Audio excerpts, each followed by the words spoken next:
J'aimerais tout simplement commencer par dire que si vous voulez réellement améliorer les conditions de votre vie, si vous voulez réellement aller plus loin dans votre vie, améliorer vos relations, vous devez apprendre à ne pas être trop émotionnel dans vos choix et dans vos décisions. Car l'une des choses qui tue les relations aujourd'hui, qui fait que les relations même échouent, selon moi, c'est parce que les hommes sont trop émotionnels. C'est parce que les hommes ne font plus preuve de raison.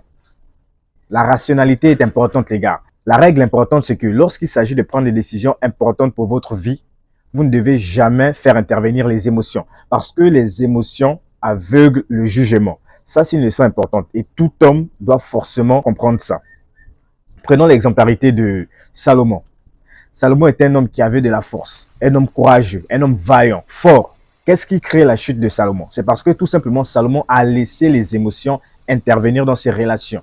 Alors qu'il avait reçu l'ordre qui lui disait qu'il ne doit jamais révéler son secret à qui que ce soit, même pas à ses parents. C'était entre lui et son Dieu. Mais Salomon s'est permis de dire ça à une femme parce qu'il a laissé rentrer les émotions. Et c'est ce qui crée normalement la chute de Salomon. Donc ça, c'est une leçon importante. Et les gens qui n'apprennent pas les leçons vont toujours répéter les mêmes choses. Tu aimes ta femme, tu aimes ta copine, mais il y a des choses qu'il vaut mieux garder pour toi. Ça, c'est très important. Donc, comme je le disais tout simplement, vous ne devez jamais laisser les émotions intervenir lorsque vous devez prendre des décisions importantes pour votre vie.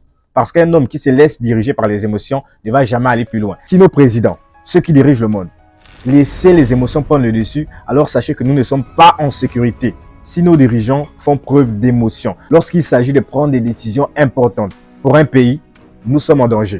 Donc tout simplement ce que je dis, c'est que les émotions ne doivent jamais intervenir en cas de décision importante. Ici, je ne dis pas que vous ne devez pas faire preuve d'empathie envers les autres. C'est important de faire preuve d'empathie envers les autres. Mais ce que j'ai dit tout simplement, c'est que vous ne devez jamais vous laisser diriger par les émotions.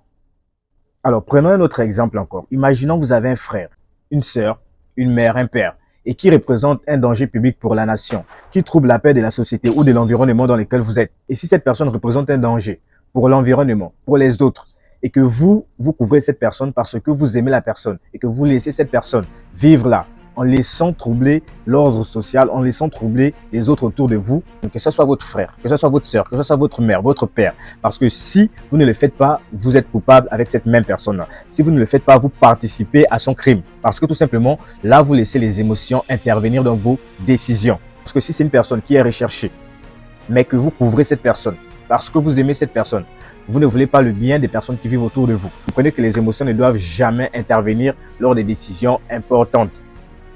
Peu importe que j'aime la personne ou pas. Mais si cette personne est un danger, je me dois de dénoncer cette personne. Je me dois de pouvoir aussi faire en sorte que les autres puissent être en sécurité. Ça, c'est très important.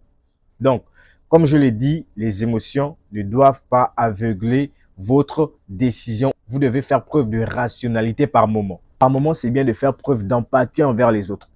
Mais il est important aussi de rester rationnel par moment. Alors, voici un autre point important. Ma femme me trompe.